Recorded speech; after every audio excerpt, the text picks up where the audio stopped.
2 คันเลยเด้อนี่เด้อเบิ่งมันบันทึกมันขี่ไป2 คันแล้วนี่คันนี้คันที่2นะป้ายยาวเป็น5 เมตรมันน่ะมันไปลงขวางขี่มาเลย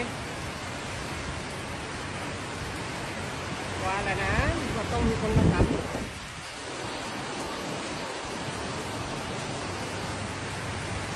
มาตบหัว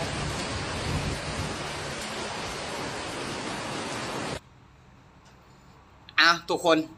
เขียนกันจังไดนี่คือความหมักง่ายของคนจีนนะก็คือเอาป้ายใหญ่เนาะใส่กระบะรถไปแต่ป้ายนั่นพี่น้องมันขวางทางก็เลยเฮ็ดให้รถจักรขับมาแล้วไปตามป้ายนั่นนะเฮ็ดให้คนเนี่ยบาดเจ็บนี่คือความประมาทนี่คือความหมักง่ายของคนจีน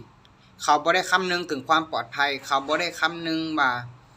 สิเกิดอุบัติเหตุบ่หรือว่าจังได๋เขาบ่ได้สนนะนี่คือความหมักง่ายของเขาเบิ่งเอาพี่น้องเขาเฮ็ดให้ประชาชนเขาเฮ็ดให้คนลาวเดือดร้อนส่ำใดที่ผ่านมาหลายเทื่อเบิ่งเอาพี่น้องเบิ่งแล้วก็ช่วยกันคิดแล้วก็พิจารณาไปนํกันเนาะฝากคอมเมนต์ฝากกดไลค์กดแชร์พี่น้องนะฝากกดติดตามนำหน่อยเด้อ